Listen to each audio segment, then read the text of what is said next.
Right, Jack, next show's coming up. We're doing Everton, and obviously their manager's Ronald Koeman. And after a couple of years ago, when you got a little bit angry about Ronald Koeman, hopefully you're going to be okay, yeah?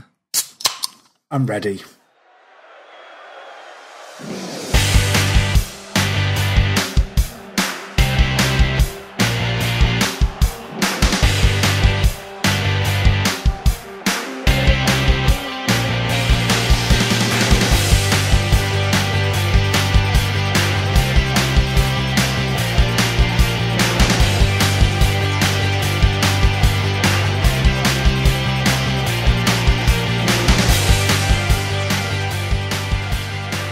Listeners, welcome back to For the Fan Show with me, Ben, that's Ben GFM. I'm joined this week, proudly still not he's not here for any of these previous shows, so if you're hoping he's going to be here, he won't be here. But I am joined by Callum Keane, producer Keano. You hate that, don't you? Because you're just a regular host now. Yeah. Proud he hasn't turned up in the last 20 minutes, so no, he's not joining us for this one. No, never mind. But we're back again. And Jack, you're joining us, beer in hand, ready for the show. I am. I'm not going to go in on Koeman too much, but I'm ready, as I already said. Good, I'm looking forward to it. You did say it, you said it affirmatively as well. Today then we are looking at Everton, Southampton, Bournemouth, West Brom and West Ham United. They are the teams that finished from 7th all the way down to, what would that be, 7th, 8th, 9th, 10th, 11th, 12th, right? West Ham 12th last season? Counting's hard, man. It can be. So we're going to kick things off with Everton, who have had a fascinating summer.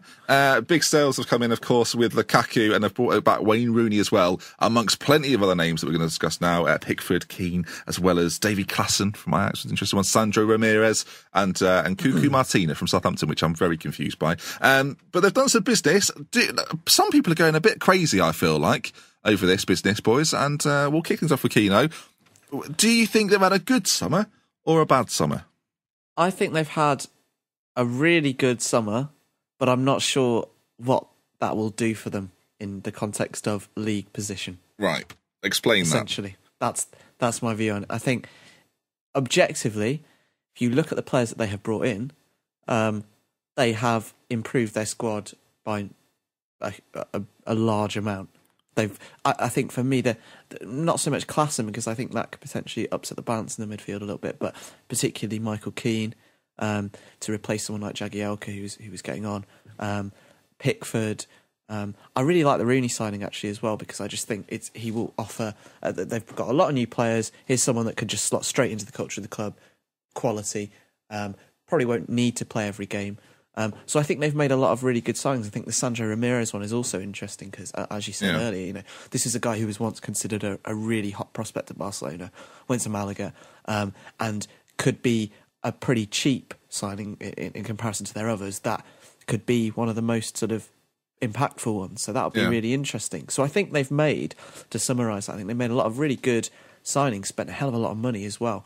But obviously they got 100 million from Lukaku. Well, they're sold cleverly for 8. Delafeu's gone for 10. Aruna Kone came off the wage bill as well. As you mentioned, Lukaku and Aidan McGeady also went to Sunderland.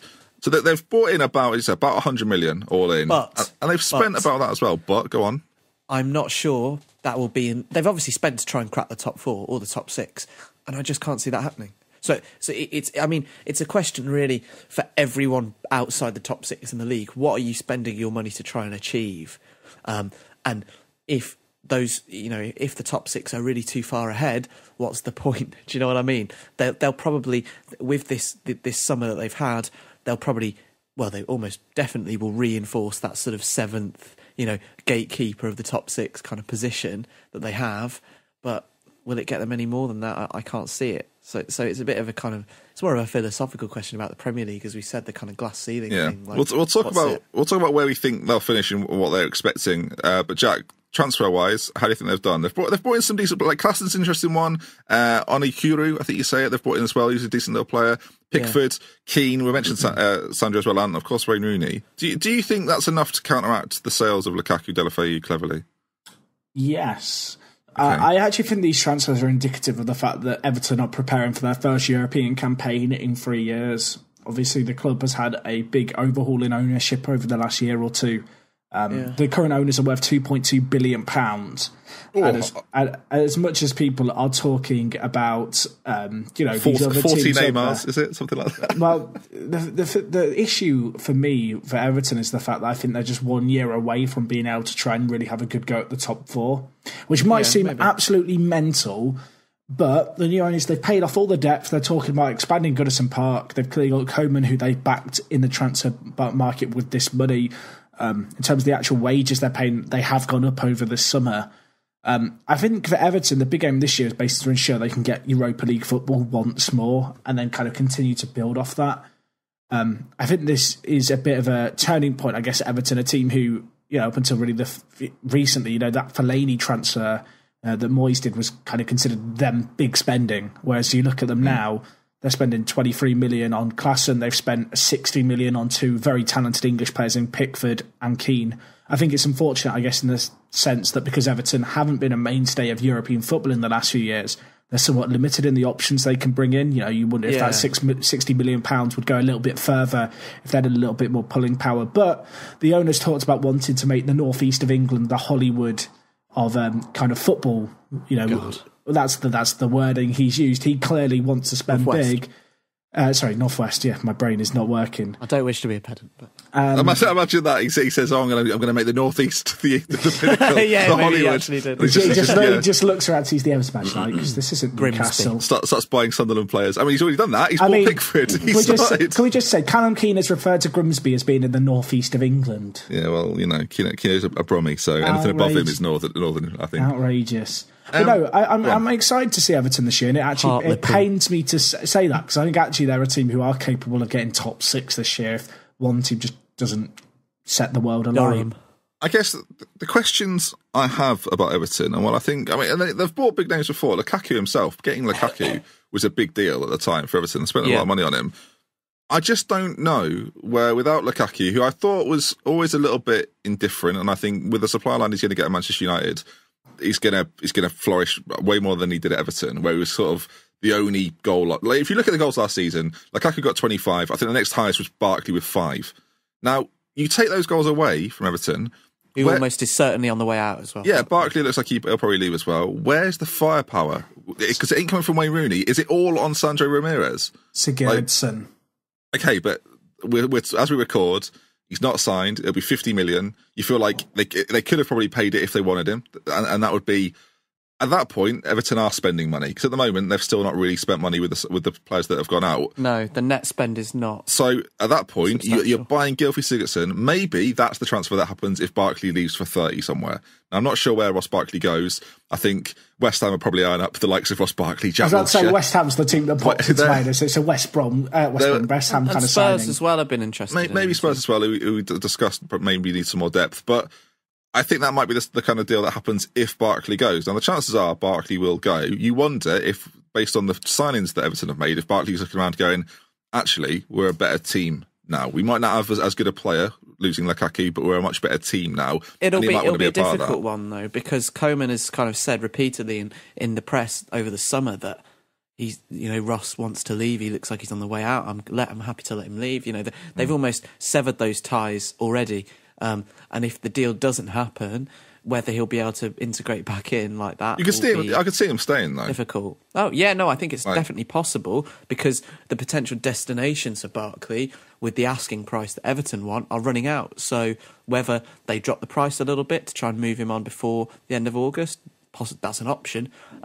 But yeah, the chances of him staying are definitely increasing, and I'm not sure how well that'll go if he does stay because, as I say, they've already burnt those bridges. It's worth noting that we talk about Everton, and one thing you can say for Everton that you can't say for every club in the Premier League is that by the 9th of July they'd signed Wayne Rooney, and before that they'd had Sandro Ramirez in, they'd brought in Michael Keane, Pickford was already there, Henri Oniguru was there as well, David Klaassen had signed. Klaassen for me is the most interesting one.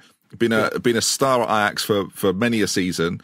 Kuma, you would suspect because of that, will know him pretty well, and him coming in is going to be a fascinating signing for me. Cleverly's gone out and he's come in, and I think he's arguably a much better player than Cleverly. Equally, I think Pickford's good as well, but gone.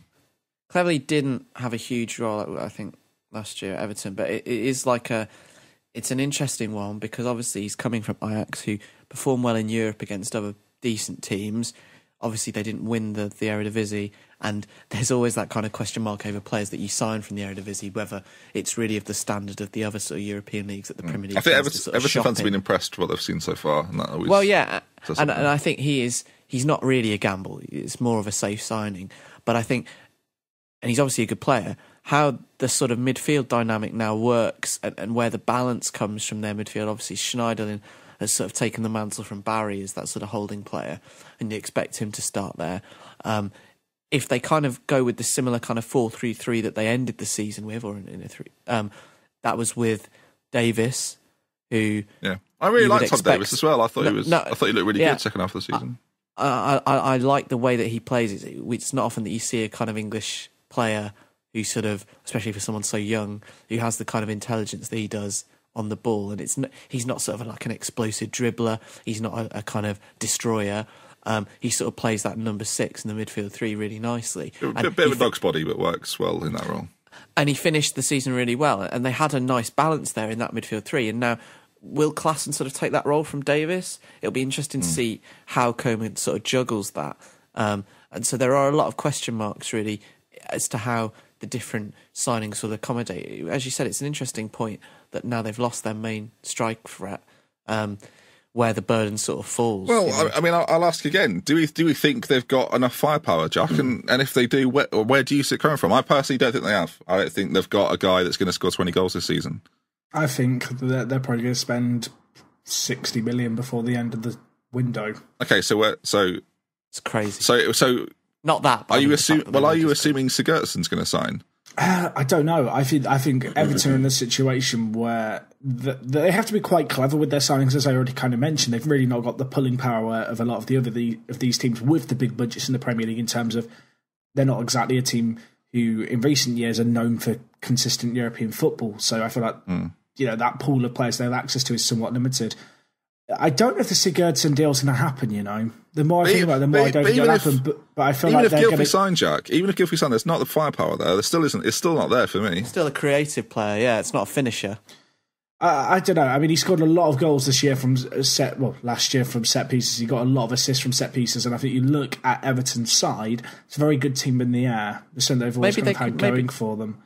Maybe they could sort of do a bit of a Liverpool with a sort of, lots of creative players in a front 3 or 4. Yeah. Well, that's one way to sort of accommodate Rooney, isn't it? You've got Morales one side, maybe. Yeah. I don't know. Really, it's. Part of me hopes Rooney plays as a striker, to be honest. Yeah, but if he does, is there any guarantee he gets 15 goals? I don't feel like there is. I don't think this version of Rooney. We should focus on Rooney a little bit here, because I agree, but what we have judged him on, particularly as a number 9 in the last 3 years since he's been on the wane, is in the context of Manchester United, which is a different level of expectation and pressure. And it may well be that at Everton, he's back at his home club. There's less pressure on him. We know that he's sort of... Is there less pressure on him? Because that's interesting. Yeah, I think so. Because I think the reason I say that, right, is because it's quite unfair for Everton. With Lukaku, we've said he's scored 25 goals for an Everton side that aren't as creative as a Manchester United team. Now what we're saying about Wayne Rooney is that you take him out of that creative team, we expect him to do more in a side that, in theory, won't create as much as Manchester United will. I just think he'll probably have a better season at Everton than he did in his final year at Man United, because... I wouldn't disagree with that, but... Everton don't need him to perform better than he did at Manchester United. They need him to perform as well as Romelu Lukaku did last year. And I don't think that's going to happen. And of course, they're a better team overall, but they just it's just not quite there yet. And I'm going to ask you a question, and I want honest answers from the pair of you. With the revelation that Arsene Wenger isn't taking the Europa League seriously, is the best way for Everton to break into the top 4 actually by winning the Europa League? Yes, I think so. I think it's there. I think from the perspective of looking at the teams they're going to be competing with in the league, it makes sense. But I feel like putting all your eggs in the Europa League-shaped basket is just a very, very high risk.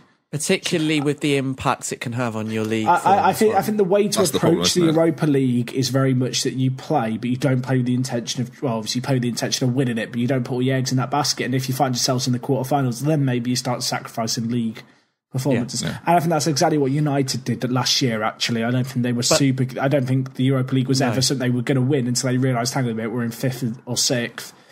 We're in the Europa League quarter-final. Really, our priorities need to shift here because that is our best chance at this point. I think even then, United have a stronger squad at that point than Everton do now. And if you looked at the teams that were remaining in that competition, they were favourites in every game. Yeah. Manchester United were a Carabao last year.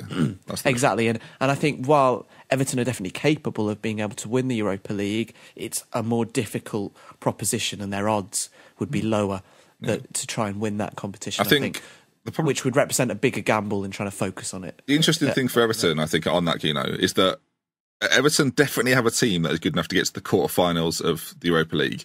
The question is, and there are some big teams in pot 3, or there's likely to be some big teams in pot 3 of the Champions League this year. I dare say Liverpool is one of those.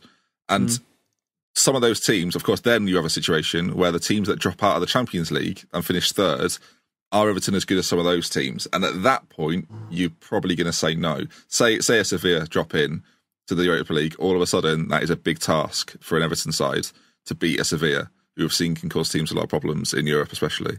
So I think that's when it becomes difficult. Being honest then, where do we think Everton, to wrap this up, where do we think Everton will finish? 7th. I think the sad reality is the other teams are just a little bit too far away from them.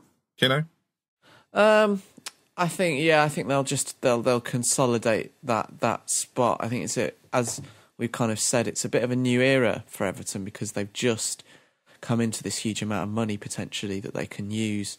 And so whether their owners, conscious of FFP maybe, are... I mean, is that really a thing at this point? No. Well, I think owners are less up for sort of doing what maybe City did 10 years ago and blowing a hell of an amount of money when they first come into the club. I think they gradually, if they're going to be spending big at some point in the next 5 years, this is an important year because they are beginning to get the wheels turning on that to try and turn them into a top 4 or top 6 club. So it's a, I don't want to say a free year, but I think it kind of, that's a Jackism, that's what I just said. Yeah. I think it is a free year for them because they'll finish 7th and it'll be more how Koeman develops as a manager and where they're going long term, I think, this season. Fair enough. I think they'll finish just below. I think they'll finish 8th. We'll talk about who I think will finish 7th a little bit later on. Right, then let's move on to Southampton, who've had an okay pre-season. It's not Southampton. Anyway, spoilers. New manager, Mauricio Pellegrino, has joined after being at Deportivo Alvarez. He got them to 9th in La Liga. Not a team you really... associate, I don't think would be. Did he get them promoted as well the year before that, or am I? Do you know what? I don't have it in front of me. I'm going to find out now. Let's say yes. Why reporting. not? I believe he did. But he's come in. They sacked. Who was it? Puel was in charge. Yes. Yeah. Forgotten about him already. He was quite forgettable. He was my first to be sacked last year, and it didn't happen. I was devastated. But he's gone now at long last. At least. You've got your revenge. Yeah, I feel smug about it, sort of, not really. But they've brought him in, and you imagine there'll be a bit of a change. I think Southampton's theory is, right, well, we've had a Mauricio before who did very well. I think we just get another one in and see how it works out. So they brought Pellegrino in. They've not done too much in the transfer window. Of course, the big thing revolves around Van Dijk. We touched on it with the Liverpool preview show. They've brought in a defender, so they've planned for it. Jan Bednarek. They've brought in from I think it's Lech Poznan, I think. Obviously, we all know about the Poznan these days. He's been capped by Poland under 21, but not from the full national side. He's 21 years of age. And apart from Sil and James Rodriguez, that is pretty much all they've done. For the first time ever, they've not had their team stripped this season. So that must be quite a positive for them. Are they in a similar situation to Everton, or do we consider them to be slightly below? Because I think their squad and Everton's squad aren't actually that dissimilar. I think they're a little bit short at the back, actually. I know they brought in Bednarek, but obviously they've lost Caceres, who left the club at the end of his contract, I want to say, at the end of this year. And obviously they lost Font in January. So I still feel like they're maybe a defender short. I think for me the difference between them and Everton very much comes down to the fact that really, other than this season, well, even this season, they've lost a few players, I guess, but for a large period of time now, Southampton's kind of been a team with a high turnover. And so it's very difficult to know how well the team's all going to gel together. I think last year they finished 8th. 2 years ago they finished 6th. Last year I think it was pretty disappointing. Their total of 46 points was a big decrease on the previous year. Obviously, they missed out on the EFL Cup silverware. But I feel like for me, Southampton are a team who they've lacked an identity maybe for the last year or so. I feel like it was a little bit harsh, actually, the fact that their manager got given the boot. But yeah, Pellegrino's come in. I'm really curious to see how he's going to kind of apply a style of play. He did get Deportivo Alvarez promoted the season before last, and then first season in Liga BBVA, they finished 9th. Yeah. So, she's a hell of an achievement. Yeah, that is very, very impressive. So I'm curious to see how he lines Marco up. Silva-esque, isn't it? It's Marco Silva-esque. Similar mould, I would say. Yeah. I think as we'll sort of get on to, as with all the teams in the mid-table sort of bracket in the Premier League, the expectations of the fans and the club as a whole are really important, and they can really fluctuate depending on each season. I think whereas the promoted clubs are only focusing on survival and the clubs in the top 6 are only focusing on Champions League, it's really quite difficult to pin down where each club really or what they'll be expecting. I think with Southampton and Pellegrino, and sort of putting this into context, they've only made one signing, and with last season in mind, as Jack said, they missed out on the trophy and performed in terms of their points total a hell of a lot worse than they did the previous year to that. The expectations on him, I think, are probably lower than they would have been if he had come in this time 12 months ago. Yeah. So with that in mind, I think it could be a fairly middling season for Southampton as he gets his feet under the table. They could have a new Pochettino. It could be another Puel, who knows? And we won't really see with Southampton until the table has kind of had a chance to sort of naturally order itself, if you know what I mean. I think they'll be a team that we'll really only learn about later on in the year, or maybe this time next year. Do you know what I mean? So yeah, the other, obviously Southampton have only brought in one player at the time of recording. Still a long time of the window left, and there's a lot of talk that Mario Lemina from Juventus will come in. It was very successful at Marseille. That's the only other name that's been rumoured. Of course, the big sort of situation for Southampton revolves around Van Dijk. If Van Dijk goes, they're going to have 60 million probably to spend, and it's how quickly they try and reinvest that. If they think they have to reinvest it, their squad's good. I still think they'll. If it comes to prediction, I still think we'll see Southampton top 10.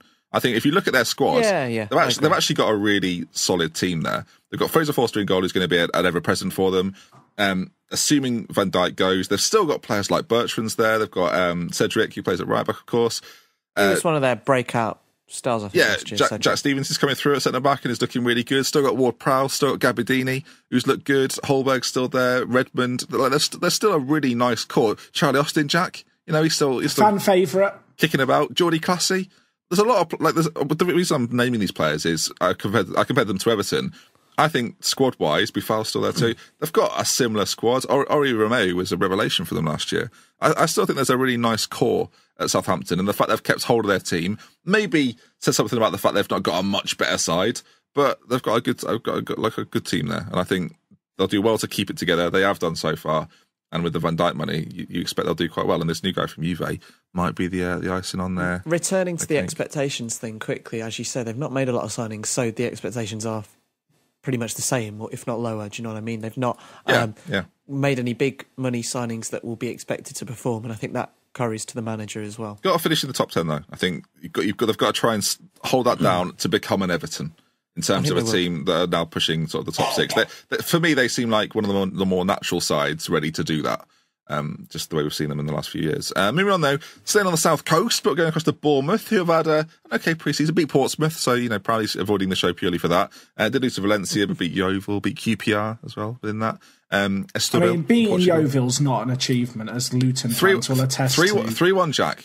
Benicophobe got a couple in that one as well. He'll be happy. Luton beat Yeovil 8-2 on the first day of the season. Well, Yeovil clearly not having the best start. Well, when we come to the Yeovil preview show, Jack, we can mention that some more. Excellent. Look forward to it. In terms of transfers, though, not a great deal of noise going on the outs. Lewis Grabban's gone to Sunderland. That's on loan anyway. On the ins, though, Defoe, Ake and Begovic. 3 signings that will probably keep Bournemouth in the division, you would suspect. I still think they're in a bit of a, not so much a yo-yo spell, but, this is the year that if they stay up, they'll be up for a little while, you'd hope. Yeah. Yeah, there's a lot of teams who you feel like they're on the verge of settling in the Premier League and suddenly they find themselves in a massive relegation scrap from out of nowhere. I do think the fact that Bournemouth finished 9th last year was somewhat flattering.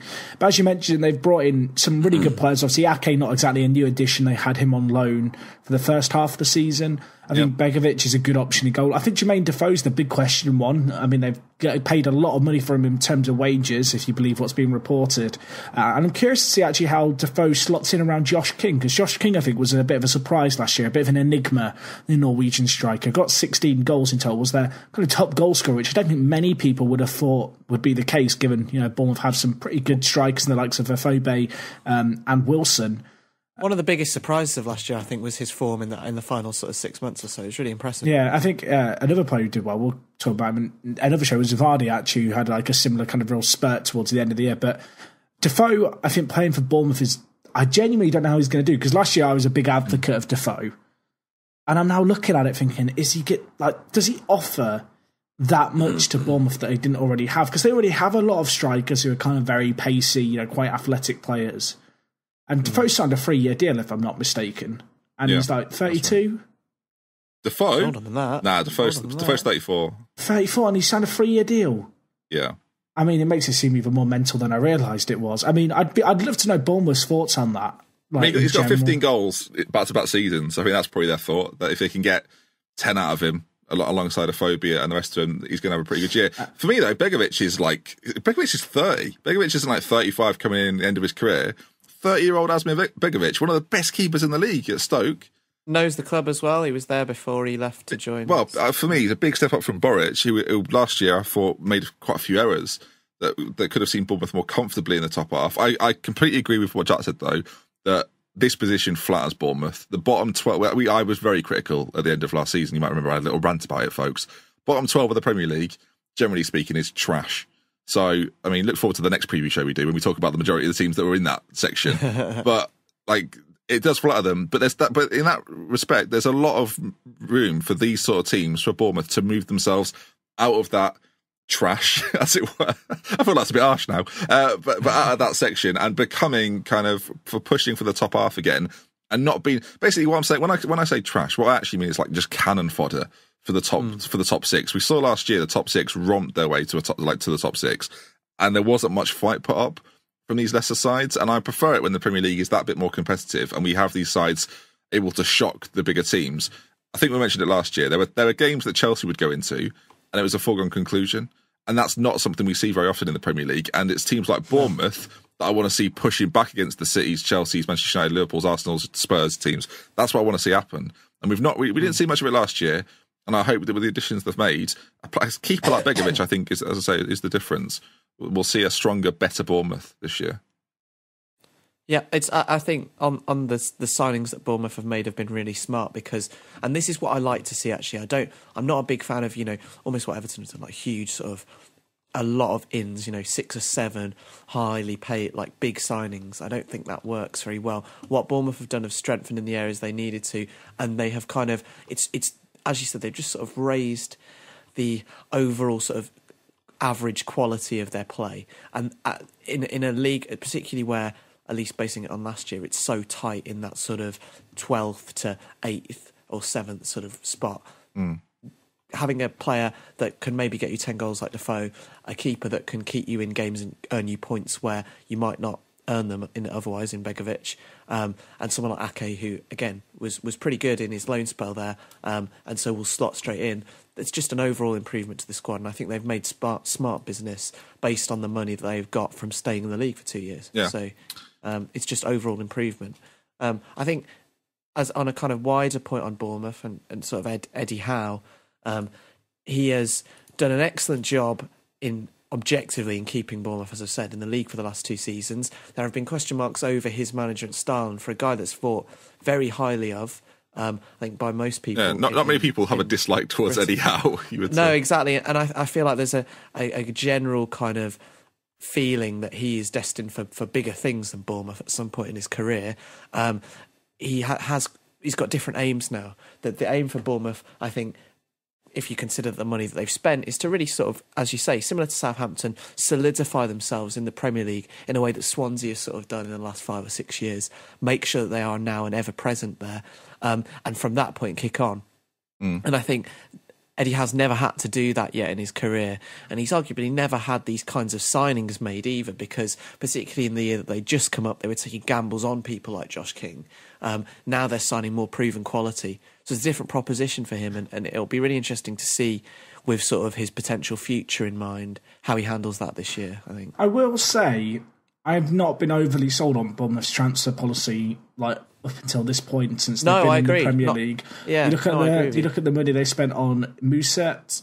I think he only played 11 games last year. I don't know if he got injured. Obviously, they brought in Lewis Cook from Leeds, who I don't think played that many games. Jordan Ibe was £15 million. Let's not that's forget. The one for me. That's the one. There's been times in the past where Bournemouth have spent money. I mean, last year their net spend was £12 million. This year it's almost tripled. It's night and day the difference. But I feel like Bournemouth this year, they've gone with a fewer signings. Like last year, it was kind of a scatterfire approach, it almost felt like, but clearly the Ibe one didn't work out. Whereas this year, they've kind of reflected on it. They've gone like, look, last year we brought in 8 or 9 players. We spent quite a lot of money on them. Didn't really work out. Let's spend similar amount of money this year, but not sell anyone and really focus on just getting a few key components of their side.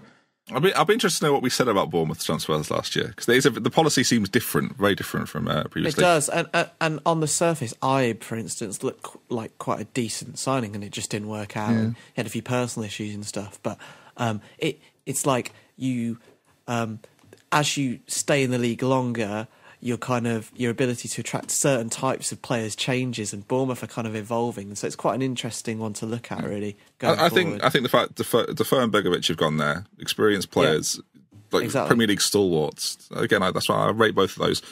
Just a number. Where do we think they'll finish? Estimate? It's really difficult with these teams in this bracket. It could be 17th. It could be 8th. They're one of those teams. I think they'll scrape into the top half. I think it'll be gradual improvement. I know they finished, was it 9th last year? Yeah. That was kind of a bit of a anomaly in the way that just how tight the league was. I mean, the fact that they say you need 38 points to be safe in the Premier League. They got 46 points last year, and that would have got you 8th in the league last year. Like, it's madness. Yeah, I think they'll surpass that total this year. We should probably talk more about their points totals, do you know what I mean? Yeah, I don't think they will. I think they'll get less. Really? I think they'll finish about 13th. The reason I say that is I look at the league table and I see 3 or 4 teams below them that I think will finish above them next season, and that's the thing for me. I don't think they're bad. I think they're fine. I think they'll be safe. I don't think they'll be in a relegation battle. I think they'll always just be out of it. But yeah, for example, I think West Brom, West Ham, probably Stoke, maybe even someone like Palace or Swansea will finish above them, and just because of the nature of the players they've got compared to Bournemouth. I don't think Bournemouth's squad is as good as any of the teams I just mentioned. So I could see all of those sides finishing above them, and it would mean Bournemouth would be the team to naturally move down to about 13th, 14th, I think. Should we move on to West Ham? West Brom even? My apologies. Let's do it. Tony Pulis is in charge. Now, I'll be waiting for this one. It might seem like a strange one to be excited about, but I'm glad someone who's in our group, because the additions for West Brom are funny, right? One of them, not that funny. One of them is very funny. In my opinion, funny anyway. West Bromwich Albion supporting friends will agree in the wrong. We'll talk about it. Jay Rodriguez has signed for Southampton. Apparently about £13 million for Jay Rodriguez. I read 15. Yeah. 15, even so, quite a big number for a player that obviously had a big injury. And it's always looked like a decent player, but not a game-changing player, I wouldn't necessarily say. But that's not who I'm interested in, folks. The man I want to talk about is Zhang Yuning.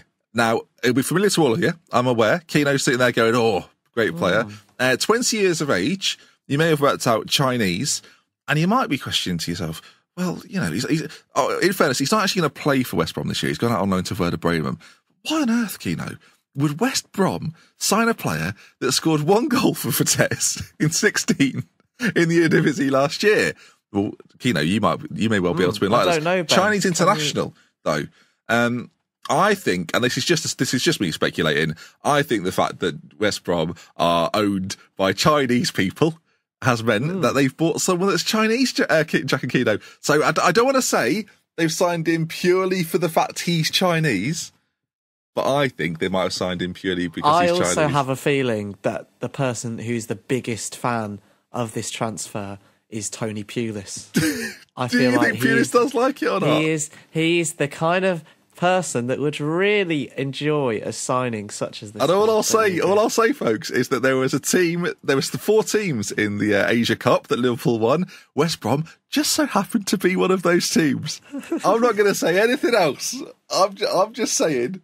No more questions. I'm just saying. I think it's a completely legitimate transfer for a player that is 20 years of age, has scored 1 goal in 16 games last season in the Eredivisie for Vitesse, and is now at Premier League West Brom and has been loaned out to Werder Bremen. We will be keeping tabs on how he does at Werder Bremen, believe me. I'm intrigued. It's a bit of a football manager signing. You know, when you go to like a foreign country, you just bring one English player with you. Jack, I'm not as competent as the game as you. Not even I would sign him based on this reasoning. I mean, it's like a token sign. You know, as an English manager, I go to like the Thailand league. I'm bringing like an English player with me. If you've got a match in Thailand in Football Manager, you're missing out. It's a rave. I do agree with that. The only real out of note is that Darren Fletcher's gone to Stoke on a free, which is just a bit odd, I feel. But never mind. Linking up with Mark Hughes. Apart from that, I hate to sort of poo-poo these teams. They've not done anything to talk about, really. Hegazi's come in. Hegazi, I'm curious by. Egyptian defender. I mean, I have no idea if he's going to start, but he's in on loan. Sorry, yes, Jamal Ali. Right, sorry, yeah, you threw me a little bit there. Sorry, apologies. Loan signing, Egyptian international. Was it Fiorentina for a very brief time? That's all I can remember. I remember him signing for them and it being like a big deal, but then he never played, so it wasn't a big deal. Are we expecting big things from him, Jack? I mean, what's your knowledge of him like? I mean, I feel like we have to expect big things from someone at West Brom. But and there's not really anyone else. No, exactly. So why not? Well, to be fair, West Brom, I've maybe harshly described them as the most boring team in football. That is a little harsh. No, it wasn't the most boring team in football. It was the most pointless team in football. I mean, that's even worse. Which I think is worse. What I mean by that is that they don't really affect anybody, and no one would. And apart unless you're a West Brom fan, no one's going to be delighted to see them promoted. No one's going to be sad to see them go down. They're just sort of existing, and they finished 10th in the Premier League. It couldn't have been more average, folks. Like they're not as strong without Villa or Wolves being with them. So until we've got a bit of a Midlands like Keno, it's really your fault. Until Villa are back up there, making West Brom a little bit more. You know, I'll tune in for a West Brom Villa game because there's going to be a bit of a fight or something. Yeah, get Birmingham back in there. I'll take anyone from the Midlands to give West Brom a bit of a time. And then in the summer where they don't really sign anybody apart from a Chinese lad and Jay Rodriguez, there's not a great deal to talk about. They'll be safe. What can you say about them? Rest assured, we're doing our best so you can enjoy West Brom. Good. In the Premier League. I look forward to it. Nasser Chadli was good for them last year. It will be interesting to see how he does. Still got Rondon. Not lost any players, but equally not signing anyone. Tony Pulis must be pretty content with what's going on. I have a friend who is a big season ticket holder at West Brom. And from time to time, usually about once a week on Twitter, right, he'll search the hashtag WBA and just retweet what people are saying about West Brom. Let me try and pull these. I almost want to. I might tweet the hashtag now and just see what people are saying. Right, I'm just. Bear with me. I mean, this is West Brom. If you're a West Brom fan, you've listened to the podcast. I'm really sorry, but this is what you're getting in terms of coverage. We're tapping into the zeitgeist of the West Brom fans right now. So here's a little kind of taster. Utter dog shit served up yet again by the Antichrist of football. I'm here so all the Pulis happy clappers can fuck off. Clue this out. Hashtag WBA. People say the club is a joke. The biggest joke is the grown men. Started. Pre-season or not, this was 20 hours ago. Pre-season or not, it's another defeat and another blank in front of goal. It's the reason why I stay away. Once Pulis goes, I'll be back. Hashtag WBA. Another one. People say the club is a joke. The biggest joke is grown men crying over pre-season friendly. Again, hashtag WBA. The squad does not need a couple of quality additions. It needs a whole revamp and has been on decline for 3 to 4 years. Hashtag WBA. Not moaning too much at the moment, as it would only take 2 good signings to change the outlook of the squad. But my God, do the fans need a boost? Hashtag WBA. And then maybe the final most depressing Can this be a thing throughout the season? This is from Will. I'm loving hashtag WBA is my favourite thing. This is the final. I just can't be arsed with us anymore. I don't know why I keep getting my hopes up all the time. Hashtag WBA. Can I have one more? £657.76 pence it cost a total for West Brom game tonight in Spain. Not one player staff came across to thank the fans. I'm appalled. I'm really sorry. West Brom I'm glad I thought of this. But this is my new favourite thing, because I didn't know of this, but obviously Kino, being someone from that part of the world, is more in tune. And Hashtag WBA Twitter is the saddest football Twitter around. I might read this all night. Oh, dearie me. Anyway, we will return. I'm gone. To that. Hashtag WBA. It's like the Arsenal fan TV of the written world. Just when I thought West Brom were boring, how wrong. West Brom fans, you've made my day with this. This is brilliant. I'm really sorry that I'm essentially just like laughing at you a little bit, but it's I just like the self-deprecation of it. It's just brilliant. Right, that's West Brom then. Safe. I don't think any of us think they'll be relegated. I did last year just because I thought Pulis couldn't hang on this long, but I don't think they'll be anywhere near relegation, frankly. They're too good. No. Yeah. 14th. Agreed. Yep. Good. Right. I see more 15th for West Brom. All right. We'll see. I think they're more likely to get relegated this year than last year, but I think they'll be fine. I don't think there's any risk there. Now, I did mention at the start of the show. This is the team I think could come top 7. Well, Jack, I said if there's a team that I think could finish above Everton and surprise a few people, they're not touching any. They're not in Europe at all, so they can't mess that up this season. I think that West Ham United have got a chance at having a very good year. I think the acquisitions they've made are really smart. I think they've got a good base there already. They're going to be signing Jack Wilshere and Ross Barkley soon.